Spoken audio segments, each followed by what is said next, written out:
아프리카 북부, 북아프리카의 뜨거운 피를 몸에 담고 태어난 한 젊은이가 있었습니다. 그는 젊은 날에 관능에 정직하여 자기의 생각대로 자기 옳은 대로 인생을 살았으나 그 젊음은 오류투성이었습니다. 그런데 어느 날 벼락 같은 하나님의 은혜를 덧입어 회심하고 2000년 기독교 역사에 가장 위대한 수도자요 목자요 신학자가 된 한 인물을 저는 소개하려고 합니다. 그의 탁월한 학문과 영적 정신을 이어받은 많은 사람들 중에 한 시대를 주름 잡은 토마스 아퀴나스, 토마스 아킨피스, 위클리프, 또한 놀라운 종교 개혁에 앞장섰던 루트까지 바로 이 젊은이의 피 끓는 삶을 정리하고 하나님을 만난 놀라운 증거의 결과였습니다. 그의 대표적인 저서로는 하나님의 도성, 고백론, 삼위일체론, 또한 기독교 교육론 등은 당시에 엄청난 영향력을 미쳤습니다. 바로 그 주인공이 성 아구스티누스입니다. 그가 어느 날 꿈을 꾸었는데 천국 문 앞에 선 이야기는 전에 듣고 대대로 도전이 됩니다. 성 아구스티누스가 천국 문 앞에 이르자 천국의 문지기가 당신 누굽니까? 라고 물었습니다. 그때 그는 대답하기를 저는 예수 믿는 사람입니다 라고 당당하게 대답하자마자 문지기가 말합니다. 내가 아무리 살펴봐도 당신은 예수 믿는 사람이 아닙니다. 당신의 머릿속에는 예수의 말씀은 찾아보기 어렵고 온통 세상 지식, 철학자의 지식으로 가득 차 있어. 당신은 사람들에게 존경받고 박수받는 철학자일지는 모르지만 예수 믿는 사람은 아니요 라고 박대를 당했다고 합니다. 깜짝 놀란 그는 정신을 깨어보니까 꿈이었어요. 그래서 그는 그 이후로 크게 인생을 돌아보고 회개하고 그리고 굳은 결심 가운데 이런 글을 한 줄 남겼습니다. 그렇다. 나는 예수 그리스도를 믿는 사람이다. 이제는 예수 믿는 사람답게 예수 그리스도와 그의 말씀만 생각하고 살아가리라 라고 결단했다고 합니다.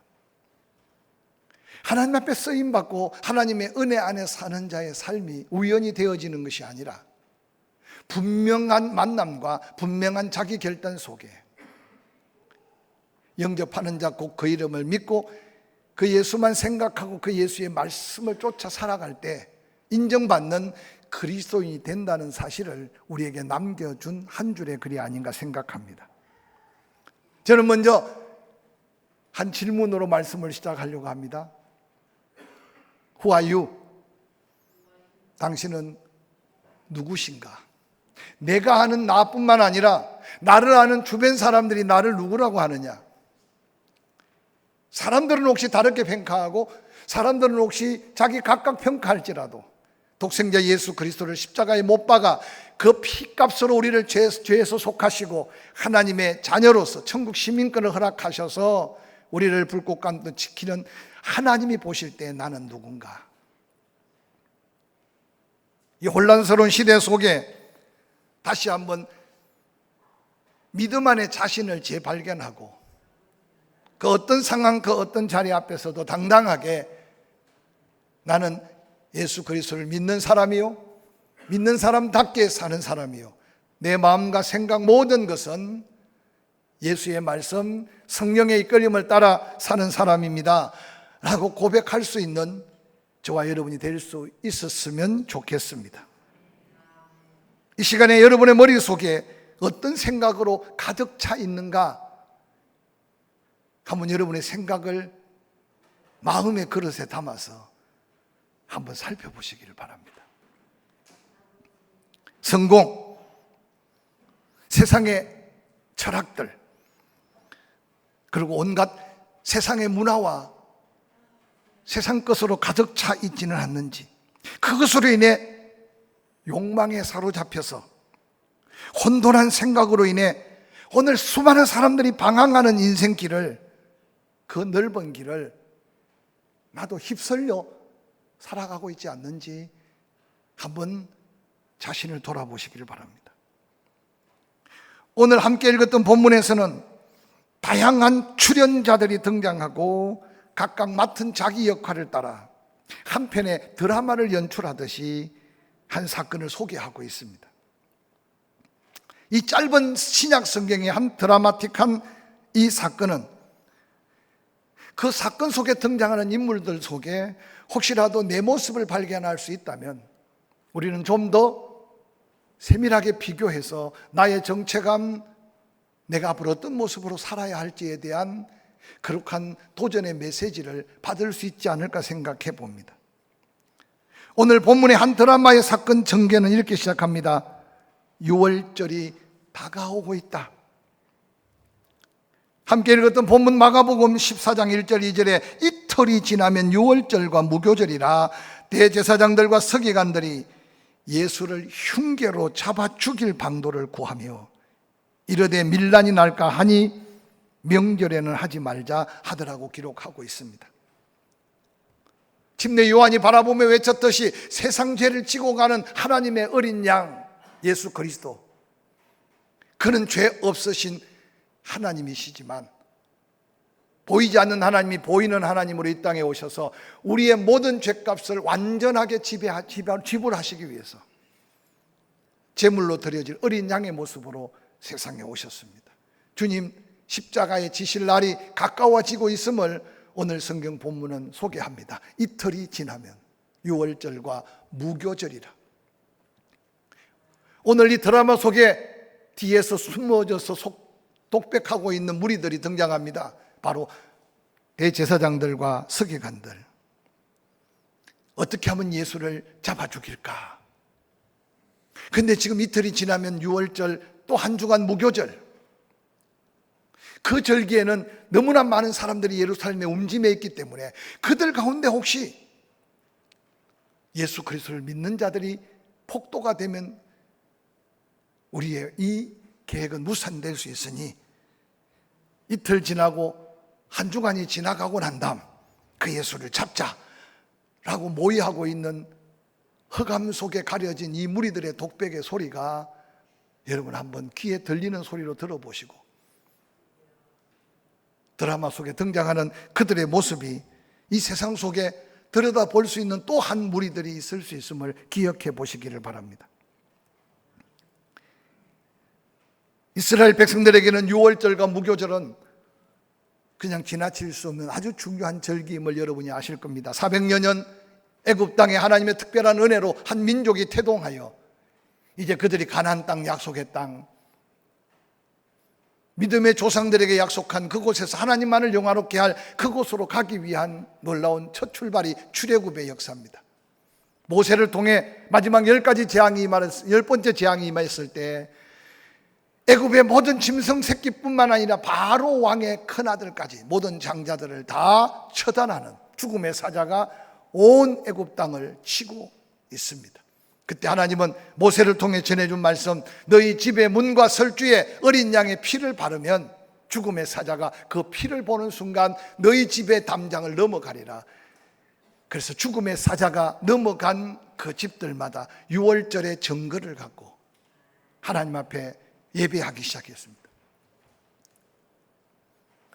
6월절은 하루만 지나는 절기고 6월절이 지나가자마자 한 주간 동안 무교절을 지냅니다. 무교절은 누룩을 넣지 않은 딱딱한 떡을 먹으면서 또한 썬 나물을 함께 먹으면서 지난날 고난의 때를 잊지 말라, 그리고 그 구원의 감격 속에 하나님의 은혜를 잊지 말라고 하는 절기입니다. 이런 놀라운 괴계 가운데 절기가 다가오기 전에 오늘 보면 마가복음 14장 3절에 예수께서 베다니 나병 환자 시몬의 집에 초청받아 식사를 하게 되었습니다. 누가복음 7장 36절은 그를 가르켜 한 바리새인이 예수께 자기와 함께 잡수시기를 청하였다라고 말합니다. 예루살렘이 지금 6월절을 준비로 분주할 때 놀랍게도 문둥병자였었는데 어떻게 예수님께 고침받았는지는 모르지만 고침받은 그 은혜를 잊을 수가 없었던 거죠. 그런데 그가 예수님을 섬기는 모습은 그가 받은 은혜의 모습이 아니었음을 성경은 우리에게 보여줍니다. 아마 그는 수없이 고민했을 것 같아요. 문둥병에서 고침받은 그 은혜의 크기는 너무 큰데 그냥 지나치려니 양심의 가책은 있고, 주변 상황을 보니 이미 예루살렘 성 안에 대제사장들과 서기관들은 언제 그 예수를 잡아 죽일까 지금 계획을 하고 있는 그때, 그도 유대인으로 바리새인으로서 모든 사람이 바라보는데 그 예수를 모셔다가 식사 대접한다는 것은 아마 너무 큰 부담이었을 겁니다. 그래서 그는 예수님을 초청하기는 했지만 많은 사람 앞에 당당히 드러내놓고 하지 못하고, 다른 이 사건의 본문에 보면 그런 예수님이 들어오실 때 보통 사람들이 손님을 환영하듯이 문 앞에 나와 환영하지도 않았고, 또한 모든 유대인들이 결례를 따라서 집안에 들어오는 손님의 발을 닦아주는 물도 내놓지 않았고, 또한 그 발과 손을 닦아주지도 않았고, 반가움의 모습으로 허거하며 예수님께 입맞추지도 아니했고, 그저 거룩한 부담으로 이 눈치 저 눈치 보다가 밥 한 그릇 차려놓고 예수님 그 밥 먹여서 보내려고 했던 시몬을 오늘 본문은 등장시키고 있습니다. 저는 이 시몬을 바라보면서 오늘 우리의 신앙생활 속에 정말 예수 믿고 구원받은 성도들이 얼마나 구원받은 감격과 그 은혜 안에 당당하게 내가 그리스도인입니다라고 표시하며 살아가고 있을까 한번 묻고 싶습니다.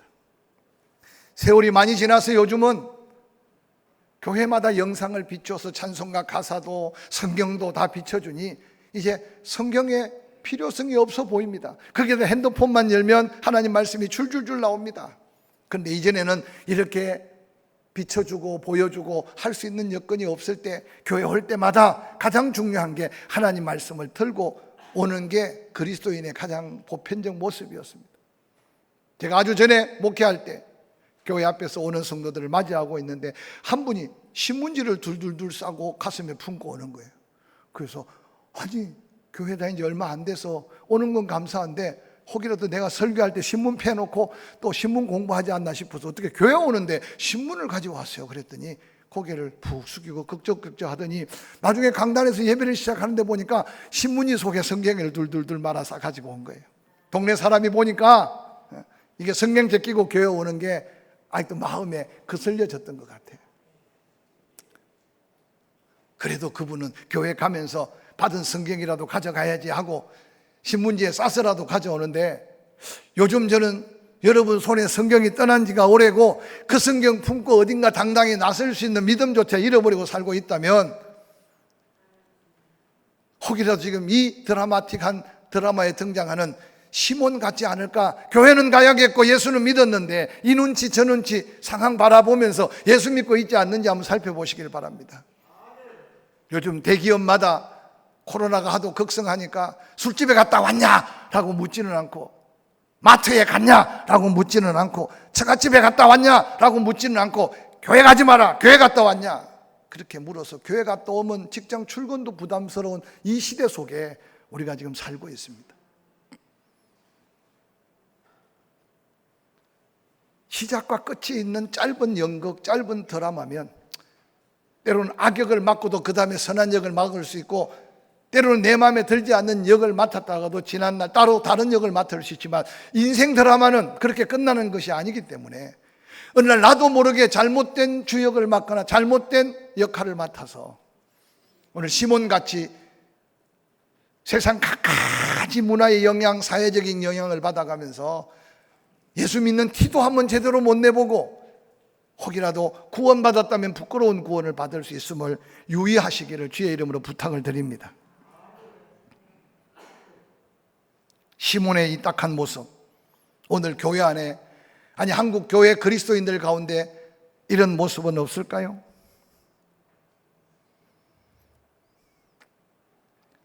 체면 따라 세상 살아가는, 그래서 무언가 짓눌려 정말 아름다운 신앙의 고백으로 찬양 한마디 제대로 못하고 기도 한번 뜨겁게 제대로 못하고 하나님 앞에 설 수 있음을 한번 생각해 보시기 바랍니다. 그 같은 자리에 놀랍게도 오늘 본문 마가복음 14장 3절에 한 여자가 매우 값진 향유 곧 순전한 나드 한 옥합을 가지고 와서 그 옥합을 깨뜨려 예수의 머리에 부었습니다. 마태복음 26장 7절에도 그렇게 기록합니다. 한 여자가 매우 귀한 향유 한 옥합을 가지고 나와서 식사하는 예수의 머리에 부었다고 말합니다. 옥합을 깨뜨리는 이 사건이 사복음서에 동일하게 나옵니다만은 누가복음에 등장하는 이 여인은 마태나 마가나 요한복음에서 등장하는 이 여인과 조금 차별성이 있는 것을 볼 수 있습니다. 어떻든 간에 오늘 성경에 등장하는 옥합을 깨뜨린 이 여인은 아주 귀한 옥합을 깨뜨리고 있다는 사실을 성경은 우리에게 소개하고 있습니다. 요한복음 12장 1절에는 이렇게 말합니다. 6월절 엿새 전에 예수께서 베다니에 이르니 이곳은 예수께서 죽은 자 가운데 살리신 나사로가 있는 곳이라. 거기서 예수를 위하여 잔치를 벌립니다. 마르다는 일을 하고 나사로는 예수와 함께 앉은 자 중에 있었습니다. 마리아는 지극히 비싼 향유 그 순전한 나드 한 근을 가져다가 예수의 발에 붓고 자기 머리털로 그의 발을 닦으니 향유 냄새가 집에 가득했다고 조금 더 세밀하게 이 사건을 기록하고 있습니다. 아무튼 오늘 이 여인 마리아가 드린 옥합은 매우 값진 향유라고 말합니다. 당시에 향나무 뿌리에서 빼낸 액체 향으로 그 값이 300데나리온이라고 누구나 다 그 향을 맡는 순간 아하 나드 향 너무 비싼 향유 그 옥합의 크기를 볼 때 모두가 다 300데나리온. 당시에 건강한 청년 장년이 하루 품삯이 한 데나리온이라고 할 때 이 300데나리온은 1년 내내 모은 품값이라고 생각하면 그 가치를 능히 우리가 피부로 느낄 수 있을 것입니다. 이처럼 소중하고 값진 나드 향유가 든 옥합을 깨뜨려서 예수의 머리에 부었습니다. 마리아는 그 가치를 몰랐을까요? 마리아는 그 귀한 옥합의 소중함을 몰랐을까요? 어떤 분은 그 본문을 이렇게 해석해 놨습니다. 마리아가 이 귀한 옥합을 깨뜨린 것은 받은 사랑에 대한 자신의 사랑의 고백이다 라고 한 줄 글을 남겼어요. 마리아가 받은 사랑의 크기가 너무 커서 자기에게 가장 소중한 것을 드려도 자기 사랑을 고백할 수 없는 아름다운 사랑의 고백. 저는 이 말씀을 묵상하다가 은혜라고 하는 것은 하나님의 은혜도 있지만 부모님의 은혜가 있지 않습니까? 10자녀가 있다면 부모님은 아마 그 10자녀를 똑같이 사랑했을 겁니다. 근데 제가 이렇게 살아보니까 이전에 우리 부모님들은 10손가락 깨물어서 안 아픈 손가락이 어디 있냐? 저는 잊어버리지 않아요. 이걸 제가 굉장히 많이 들었어요.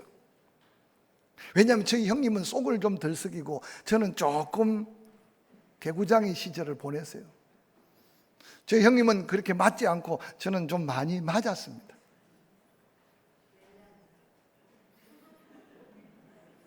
부모가 자녀를 채찍질하고 난 다음 마음 편한 부모가 어디 있겠어요? 그래서 훌쩍훌쩍 울고 있는 어린 저에게 늘 그럽니다. 정신 차려라 이놈아. 10손가락 깨물어서 안 아픈 손가락이 어디 있냐? 그래서 저는 그때 위로를 받았어요. 아이고 형만 사랑해 나도 똑같이 사랑하는구나. 근데 어느 날 세월이 지나 손가락을 깨물어 보니까 새끼손가락은 똑같이 깨물어도 더 아프고 엄지손가락은 어지간히 깨물어서 안 아파요. 근데 요즘 깨닫는 거는 사랑의 변화는 없을지라도 그 사랑을 받은 자녀들의 은혜 받은 모습은 다를 수 있어. 10자녀가 똑같은 부모 사랑을 받았다고 10자녀가 다 똑같이 부모에게 효도하고 똑같이 부모에게 그 은혜를 마음으로 담고 사느냐 그 말이에요. 오늘 마리아가 드리는 이 옥합은 어떤 사람은 마리아보다 더 심각한 위기 속에 은혜를 받았고 어떤 사람은 마리아보다 더 크고 놀라운 은혜를 받았을 수 있어. 받은 사랑의 크기는 다를 수 있어. 그러나 마리아가 받은 사랑의 크기는 그 어떤 사람보다 그 사랑이 커서 그 사랑의 크기로 자기 사랑의 고백을 하고 있는데 모두가 깜짝 놀랄 300데나리온 가치가 넘는 이 옥합을 깨뜨리고 있는 마리아의 사랑을 우리에게 보여주고 있는 본문이 오늘 본문의 말씀이에요. 많이 받았으면 많은 사랑, 적게 받아서 그 사랑이 적을까요? 사랑하는 성도 여러분, 마리아의 이 아름다운 사랑의 고백이 우리가 다시 점검하면서 받은 은혜, 받은 사랑의 크기가 내가 고백하는 고백의 크기와 맞먹을 수는 없지만 내가 사랑을 표현하고 사랑을 고백하는 크기가 바로 받은 사랑에 대한 고백이 된다는 사실을 기억하시기를 주의 이름으로 간절히 축원합니다. 뿐만 아니라 마리아가 깨뜨린 이 옥합은 입으로 고백하기 쉬워요. 말로 고백하기 쉬워요. 근데 300데나리온 가치가 넘는 이 옥합을 깨뜨린 것은 입으로 고백하고 마음으로 고백하는 사랑을 증거 있는 헌신으로 그 사랑을 표현하고 있는 이 사랑이 오늘 우리가 다시 한번 도전받고 도전해야 될 사랑이 아닌가 생각합니다. 여러분, 나라와 민족을 향한 사랑을 어떻게 표현하고 삽니까? 나라 평안이 없는 가정의 평안이 어디 있으며 나라의 안전이 없는 개인의 안전이 어디 있겠습니까?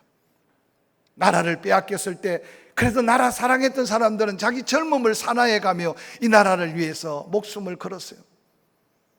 전쟁통에 죽을 줄 알면서도 그 적의 공격을 막아야만 나의 부모가, 나의 형제가 안전히 살 수 있게 있는 증거 있는 증거를 이 나라는 갖고 있어요. 각자가 다 맡은 역할이 달라서 사랑에 표현하는 방법이 다르겠지만 과연 예수 믿고 구원받아 하나님이 보호하사 우리나라 만세라고 외칠 수 있는 믿음의 사람들이 나라 사랑의 표현이 어떤 모습으로 헌신되어져야 될까요? TV를 종종 보면 이 코로나 기간에 플라스틱 재료를 너무 많이 써서 일회용품을 너무 많이 써서 지금 온통 여기저기 지금 엄청난 문제를 야기시키고 있어요. 여러분, 작은 것 하나 쓰고 버리는 것, 작은 질서 하나 지키는 것, 때로는 세상 사람들이 나를 몰라줄지라도 내가 누구냐라고 물을 때 당당하게 나는 조국 대한민국을 사랑하는 사람, 이도성을 사랑하는 사람, 이도성의 포항침대교회를 사랑하는 사람, 그 사랑 때문에 때로 땀이 흘러도, 때로 물질을 사용해도, 때로 수고해도 그 수고의 가치가 사랑의 가치로 드러나는 마리아의 아름다운 헌신, 이 시대에 더욱더 필요한 시대를 살고 있음을 잊지 않으시기를 주의 이름으로 간절히 축원합니다. 뿐만 아니라 마리아가 옥합을 깨뜨린 것은 받은 은혜에 대한 되돌린 보답이에요. 우리 하나님 그렇게 말씀하셨어요. 많이 받은 자에게는 하나님이 많이 계산할 것이라고 말했어요. 1달란트, 2달란트, 5달란트, 달란트 비유는 5달란트 받았으니까 5달란트를 더 얻을 수 있다 생각하지 마시고 하나님이 나를 기억하시고 내게 5달란트를 주었든지 2달란트를 주었든지 1달란트를 주었든지 감당할 만한 분량을 주셔서 그걸 통해 우리에게 기쁨이 되고 하나님께 영광이 되기를 원하는 하나님이 우리 인생을 지금까지 축복하신 하나님인 걸 믿으시기를 주의 이름으로 간절히 축원합니다.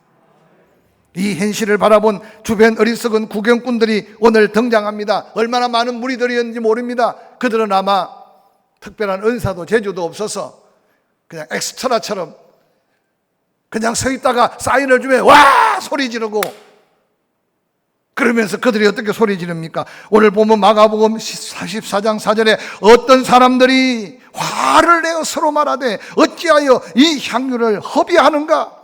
이 향유를 300데나리온 이상에 팔아 가난한 자들에게 줄 수 있었겠도다 하며 그 여자를 책망합니다. 분위기 이해되죠? 이 눈치 저 눈치 보면서 그저 예수님 밥 한 그릇에 그가 받은 은혜를 때우려고 하는 시몬. 근데 아무도 부르거나 아무도 찾지 않은 이 마리아는 조용히 예수님 머리에 옥합을 깨트려 붓고 있는데 그 향기만큼은 온 집안과 주변 사람들 코를 자극시킵니다. 근데 그곳에 모여있는 어떤 사람들, 이름 부를 가치도 없는 그들, 연출자가 사인하니 한 가지로 목소리를 높여 화를 내어 서로 말하되 어찌하여 이 향유를 허비하느냐. 계산은 빨라요. 여기저기서 와 예루살렘에 이 귀한 향유를 가진 사람이 몇이나 되겠느냐? 300데나리온 이상 되겠다. 이걸 팔아서 가난한 사람에게 나누어 주는 게 더 옳은 일이 아니냐고 소리 지르고 있습니다. 저는 이 수많은 무리들이 소리 지르는 그 음성 속에 오늘날 우리들이 지금 부담 갖고 있는 심각한 사회 현상을 우리는 함께 느낄 수 있습니다. 극단적 개인주의. 그 극단적 개인주의가 가정을 무너뜨리고 있고, 극단적 개인주의가 사회 공동체를 지금 무너뜨리고 있다고 생각해 보시기 바랍니다.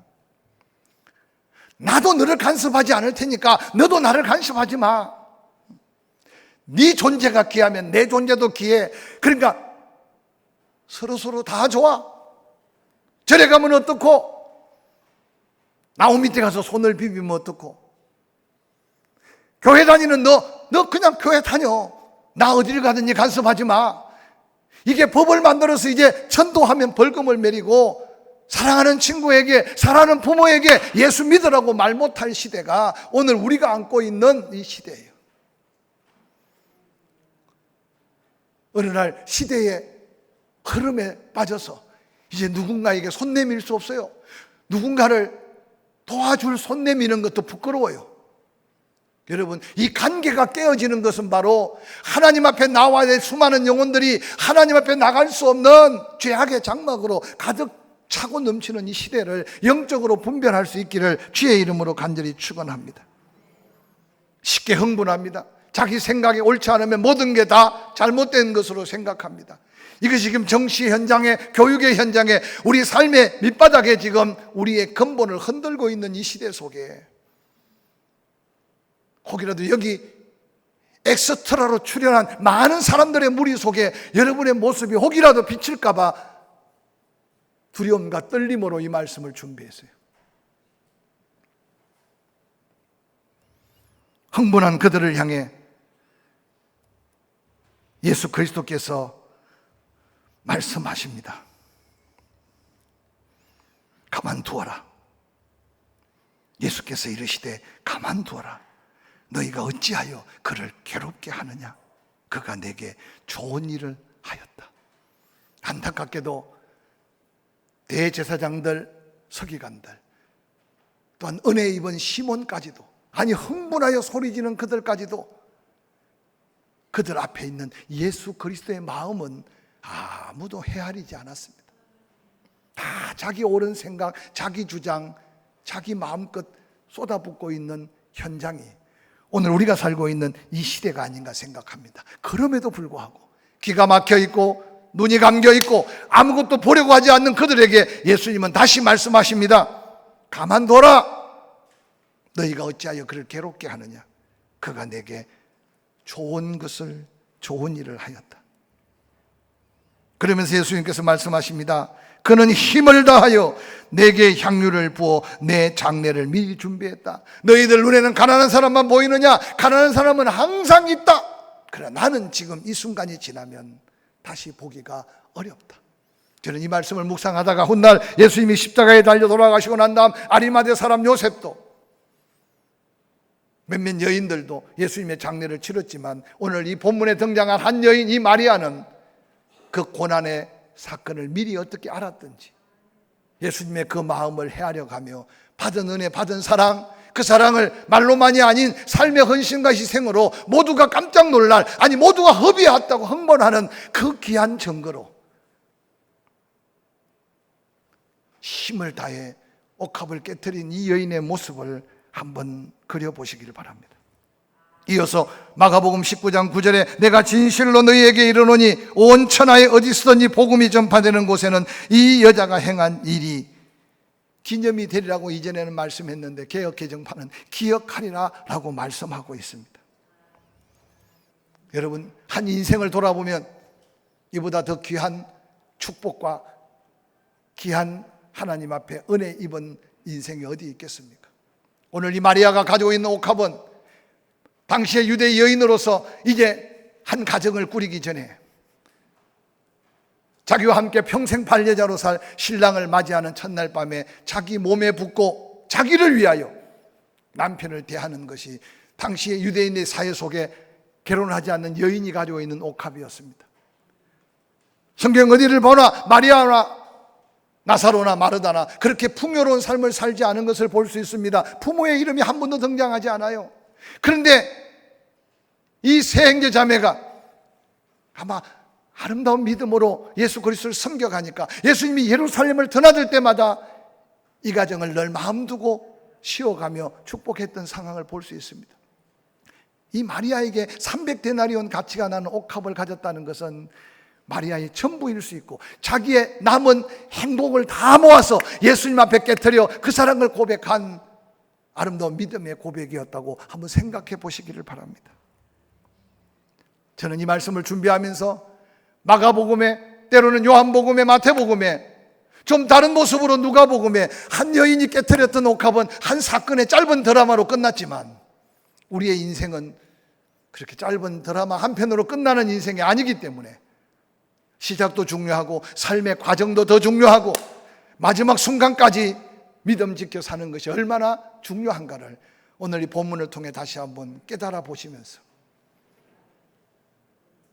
받은 은혜, 받은 사랑, 그 은혜의 크기만큼 이전에 깨트렸던 옥합이 있다면 기억하고 또 기억하고 감격하시고 남은 생에 혹시라도 더 소중한 무언가를 깨트릴 수 있다는 것이 얼마나 축복인가를 기억해 가면서 시대의 흐름 속에 아닌 성령의 이끌림을 따라 감동대로 살아가는 남은 복된 삶이 될 수 있기를 주의 이름으로 간절히 축원합니다.